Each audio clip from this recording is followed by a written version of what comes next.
I, 33, lost my husband in an accident and he passed away shortly after he arrived at the hospital. We have two girls who are 9 and 5 and it's been very devastating and very difficult to be taking care of them while going through these tough times. My mom would help a lot and I'm so thankful for that. My in-laws have been keeping to themselves, but my brother-in-law would visit often to see the girls. He has always wanted kids on his own, but hasn't been able to because his wife has medical issues. He treats my girls well and has been generous, but treats me poorly and makes comments and criticizes my parenting often. He implied he wanted to be their guardian, but I told him no. He started demanding I bring the girls over to my in-laws' house and would get upset when I tell him I have work. He'd claim I'm clearly not taking care of the girls and don't fit to be a single parent. We got into a huge argument after I told him I no longer will be welcoming him into my house because of his behavior. And he reported me to CPS after I refused to let him into my house. He claimed that I'm not taking good care of my girls' needs, refusing to let them see their grandparents, being busy with work and other things I don't know about. I had to deal with CPS once, then after they did a surprise visit and thank goodness it went well, although I was told to deal with some issues that are normal in every family. I told my in-laws about what my brother-in-law did but didn't do anything. His wife was the one who told me eventually. It's been over a month now. My in-laws are calling to tell me that I should let my brother see the girls after I told them that only them see my girls. I refused to let him see the girls after what he did and the disrespect he's shown, but my in-laws are pressuring me saying these are their granddaughters and I have no right to act like this just out of spite. Not the idiot. The boy who cries wolf who implies he wants to be your kid's guardian. He has no rights to see your kids. CPS is there to protect children, not to waste time as his tool. See a lawyer. Have a plan for the next time they call CPS on you. If you want to see these grieving yet unsupportive in-laws, have a couple of witnesses with you. You might need them. Consider visits in a neutral setting. Your house is your house. Keep it safe. Not the idiot. It sounds like this guy is hoping CPS will deem you unfit and turn the kids over to him.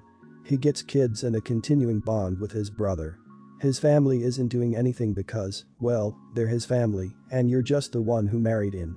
I'd go entirely no contact for maybe 3 to 6 months. Certainly with brother-in-law, maybe with family. Just tell them you need this time to heal as a family. In a few months, limited contact at a local park or something.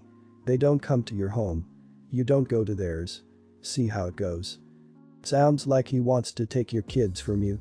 My advice would be to have all your ducks in a row. Keep your house clean and make sure there is nothing CPS could say anything about. There's a chance that if you stand your ground, which you should, that your other in-laws could turn against you, too. That might mean more bogus CPS calls. I also wouldn't leave your kids with their grandparents alone because you don't know if their uncle is coming to visit while they are there. So allow me to provide a little bit of backstory. When I was 18, my then girlfriend got pregnant with a baby girl, and we decided to name her after my grandmother, who had been excited to meet her first great-grandchild, but passed away before a few months before she was born. An important note to make here is that, although I was born and raised in Arizona, my dad is Mexican and my grandmother's name, well common in older Hispanic women, like, you definitely know somebody's grandma with that name common. It's widely fallen out of fashion more recently, and isn't that common in younger people are outside of Hispanic communities and communities with large Hispanic populations. Unfortunately, our baby girl was born premature and with a whole mess of health complications, and she only lived for 3 weeks. This was obviously devastating for both of us, and I commemorated her life with a tattoo of her name. My girlfriend and I parted ways shortly after, and I moved to England to go to university. This all happened 11 years ago, and I've lived in England ever since. So the current issue. I'm currently in a relationship of 3 years with a man I love very much. The first time I met his sister, she asked about my tattoo and what it meant, and I explained it all. She expressed her condolences and said it was a pretty name. In general, I like his sister just fine, but she can be kinda a lot. Just sorta entitled and selfish sometimes. Anyway, she and her partner got a puppy at the start of lockdown. I'm not really on social media or anything and haven't seen her much, so I haven't heard much about the puppy. until earlier this week when I found out she gave it the same name as my daughter. I was confused because that name isn't common here and asked outright if she'd named it after my daughter. She said yes but was very, I don't know, flippant, I guess. Like, she was laughing and acting as if it was a cute little joke or something. I told her I didn't really feel comfortable with that and asked if she'd changed the dog's name. She pouted and said that isn't fair because she knows her name now and it'd be a pain to change it. I told her outright I feel like it's very disrespectful to my daughter's memory and I don't like that she didn't run it by me first. She kinda threw a tantrum and said I was being stupid, it's just a name, and that I'm mean and rude for calling her disrespectful over this. I feel bad now, but I can't help the feeling of disrespect over this. Do I have any standing or am I overreacting? Here's the thing. You don't own the name. She doesn't have to ask your permission to name her dog. She can name her dog whatever she wants. Just like you don't have to ask for permission cut ties with her for her heartlessness. I'm not sure what kind of monster would listen to you share a very painful, meaningful story like that and decide that it didn't matter. Not the idiot. Personally, I'd never speak to someone that cruel again. And if anyone asked why, I would definitely tell them the full story. If she happened to have had a pet with the same name as your child for a few years before even meeting you, it would have been an unfortunate painful coincidence. But the fact that she did this on purpose. That's horrible. She's more than a lot, she's an idiot, and you have every right to be angry and disgusted. Even if she changes it, I would hold her at several arms lengths, as this says very unfortunate things about her character. Does your boyfriend see how inappropriate this was? Your partner needs to step in here. This is insanely disrespectful, especially since it's not a common name and a coincidence, she outright admitted it. My husband's brother did something similar, he named a cat after my dad, that died very suddenly, when I was a teenager. My dad was Icelandic and had a very unique, but a very cool Norse mythology sounding name. My husband put his foot down, his brother wouldn't budge, and continued to post about the damn cat on social media, even creating a hashtag with the name. They're not close anymore. My first husband and I got married when we were both 22 years old. He was my high school sweetheart, we were both fresh out of college and in love. We have a daughter a year after when we were 23.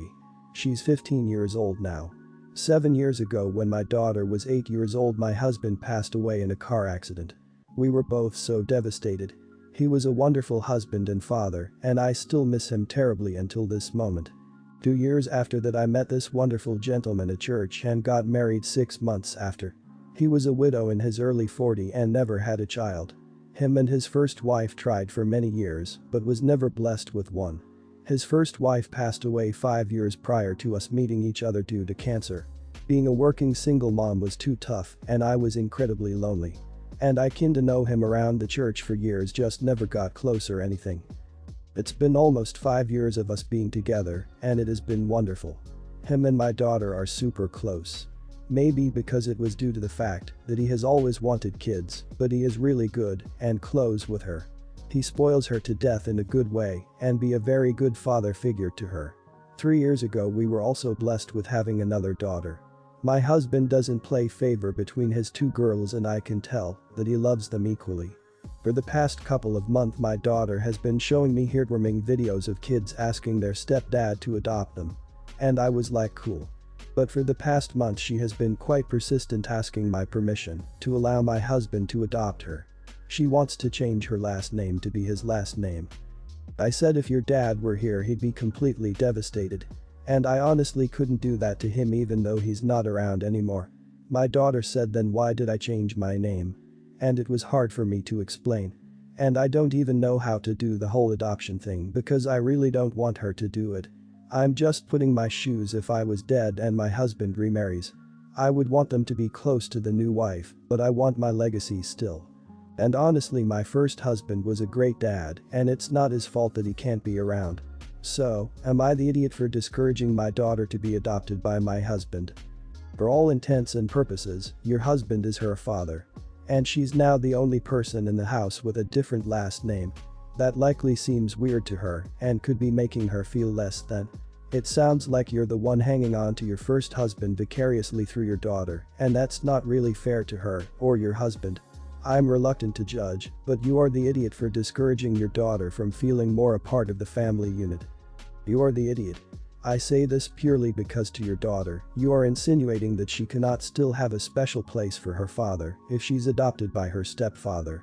It is hypocritical of you as well. I understand that you're coming from a good place, but this isn't right. Are you going to tell her she can't change her name when she gets married too? Also, you can be adopted without changing your name, but it should be her choice either way, because it's her name. I expect that you have hurt her deeply by your reaction to something that was so important to her. Your daughter is trying to cope with a terrible loss, and this is something that she's found that would make her happy. I think, assuming your new husband feels the same way as she does, you should drop your objections to it and let her take this step that will help her in the process of grieving and moving on. There's plenty of love to go around. The love and relationship that she has with her stepfather doesn't wipe away your husband's legacy or in any way diminish the bond that she had with him. Some background. I, 32, met my late wife when we were 17. We dated all through college and moved in together and got married after graduation. 2 years later, she got pregnant and we were anxiously waiting the birth of our daughter. However, it was a rough pregnancy and she passed away while giving birth to our daughter, 7. I won't lie, it was a horrific time in my life. I was struggling with losing my first love unexpectedly and learning how to parent a newborn. I relied heavily on my family for support, and after a couple of years I pulled myself up by my bootstraps for my daughter and got our lives together. Around this time, I met my current soon-to-be ex-wife, 30. She was the first woman who caught my eye after so long grieving, and we fell in love. I admit I became a little too rash after seeing how good she was with my daughter, and we got married after about a year of dating. Flash forwards to now. She's cheating. I found out about it through one of her coworkers who thought I should know. I'm devastated. I filed for divorce, but because of current world events we are still living together and forced to interact. Because of this, we have spent a lot of time talking about how to split things up, not always amicably. She wants 50-50 custody of my daughter. I said hell no. To be clear, my daughter is 100% aware that her bio mom died in childbirth and that stepmom is not a bio mom. She calls her stepmom by her first name, that is how I introduced her. I do not plan to fully cut them off. My soon-to-be ex is the only mother figure my daughter has known, and I will fully support them having contact and keeping up with their weekly Saturday movie nights. I just don't want to split custody 50-50. My daughter is mine, and she will stay with me full-time. However, my soon-to-be ex is calling me selfish and horrible and saying that my daughter is hers as well, and it's cruel to not allow for an even split. So, am I the idiot? Not the idiot. Cheating and hurt feelings aside, this woman has been in your daughter's life for 2 years and is not biologically related to her. While 2 years may feel long for a child, it is not long in the scheme of things. Even though she probably doesn't want things completely uprooted, I would be really skeptical about whether she wanted to remain your daughter's primary mother figure for the next 11. Will she when she meets someone new? Will she commit to staying in the same city? Splitting her college tuition? I think it's better for your daughter if you don't cut her off completely, but I really don't think 50% custody is appropriate from any perspective. Your daughter is your daughter, not hers. I think it's more than reasonable to let her continue to have contact, but if your soon-to-be ex-wife wanted legal rights to your daughter, there are avenues she could have taken. She should have known that one of the consequences to the actions that led to your divorce would be that she would lose a legal relationship to your daughter. You have every right to maintain full custody, and you're being more than generous allowing your daughter to continue to have a relationship with your soon-to-be ex-wife. While I'm sure she might have formed a relationship with your daughter, she is not entitled to one based on the fact that it's your daughter. She should have considered this when she cheated, that it not only affected her relationship with you, but also your daughter. If you felt like being benevolent, which you might not right now, then you could allow her select visitation, but you're under absolutely no obligation to keep her in your daughter's life. My 10, just turned 11-year-old son has a friend who's left out of a lot of activities. Not for lack of invitations, his parents would just decline. I didn't know why until recently, figured it wasn't really my business. My son was having a sleepover and wanted to invite the kid. I figured no reason not to invite him, so even if he didn't go, he'd know he was welcome. My son was with him after school and asked if he wanted to come, and he said definitely, and he was free. He told me his friend could make it, so I emailed her and said the boys talked and sent the info about the sleepover. She responded and said she was really upset my son had approached her son about it instead of me writing to her before calling it to her son's attention. I apologized and said I understood if her son couldn't go. She said now that her son knew about it, she had no choice but to let him go or he'd be crushed, but I needed to help manage his condition. I figured that meant supervising his taking some medication or not letting things get too loud or whatever. She said he was extremely routine-oriented and needed routine to thrive and stay on course, so I had to go by his routine, and that she noticed the invite said 3 o'clock, but he couldn't start the sleepover until 5:30.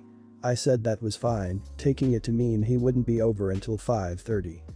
She drops him off and is irate to find we'd already started and everyone else was there. She told me she was upset I had already not adhered to the schedule, and I explained the miscommunication. She said to avoid further miscommunication she'd brought his schedule along. It was very precise.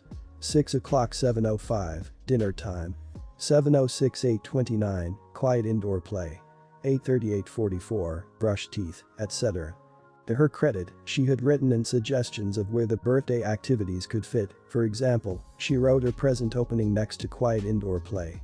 I took one look at the list and explained the party wasn't really running on a set schedule, the boys were just hanging out.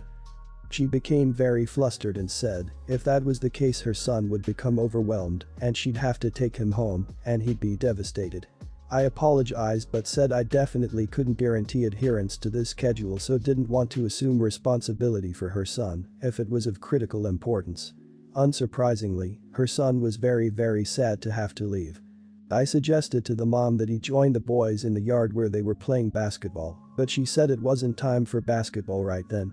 So he ended up leaving and I feel bad because he was so upset. I keep thinking back and wondering if I should have just not invited him and saved everyone all this trouble. Not the idiot. I would see if the boy could come over for a sleepover, just him and your son. Let her know you will follow her schedule and try to a close as possible. Explain to your son before that you will be going off the schedule that his mother has given to you, even if it sounds completely crazy. This will hopefully give the boy a sense of a normal friendship, and hopefully she will start taking him to parties and letting him join his friends. I'm a scout leader, and every now and then we have a kid with some kind of special needs, and the parents will come along to our activities, trips and hikes to aid us with their kids' needs. So even though the kid would be a little different than the others for having mom or dad tagging along, at least they get to participate like the other children. It's so important for kids to socialize and feel like they belong, and it's every parent's job to make that happen. You made every reasonable attempt to accommodate this kid. I was also a very schedule-oriented child and could have sudden breakdowns when things changed or didn't go according to plan. Only as an adult and after my sister's diagnosis did I realize that it was probably an ADHD symptom.